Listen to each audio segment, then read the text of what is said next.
મિત્રો આજે તારીખ થઈ 10/11/2025 ને આજે હળવદ માર્કેટયાર્ડમાં સવારના 10 વાગ્યાની આસપાસ મહારાણા પ્રતાપ જે શેડ બનાવવામાં આવેલો છે ત્યાં આગળ કપાસની ઉતરાઈ કરવામાં આવે છે।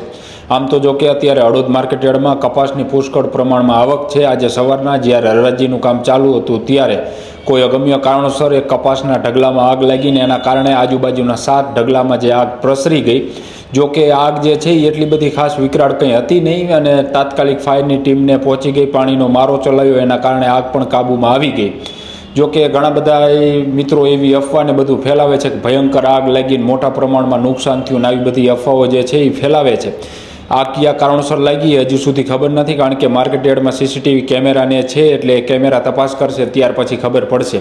પરંતુ તમને મને બધાને ખબર છે કપાસમાં થોડીક પણ આગ લાગે એટલે તરત કપાસની જે આગ છે એ અન્ય ઢગલા સુધી પહોંચી જતી હોય છે। એટલે આવી રીતે 7 ઢગલામાં આગ લાગી એના કારણે જે છે એ 350 થી 400 મણ જે કપાસ છે એમાં કપાસમાં આગ લાગી હતી, ઉપર આગ લાગી હતી, પરંતુ પાણીનો મારો ચલાવ્યો એટલે એ કપાસ પણ પલળી ગયો। જો કે એની હરાજી આવી ગઈ હતી, તોલ બાકી હતો, એટલે આ કપાસ જે છે તે ખેડૂતો નહોતો, વેપારીનો નહોતો।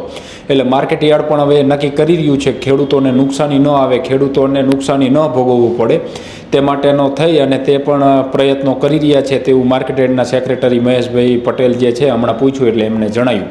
એટલે ખાસ આ 7 ઢગલામાં આગ લાગી છે। 350 થી 400 મણ કપાસ હતો, ઉપર સળગી ગયો, પાણીનો મારો ચલાવ્યો એટલે આખા ઢગલા બધા પલળી ગયા, એટલે એ ખેડૂતોને નુકસાની છે। એટલે ખેડૂતોને નુકસાની ન આવે તે માટેના પ્રયત્નો જે છે તે માર્કેટયાર્ડ કરતું હોવાનું મહેશભાઈ જણાવી રહ્યા છે। આભાર મિત્રો।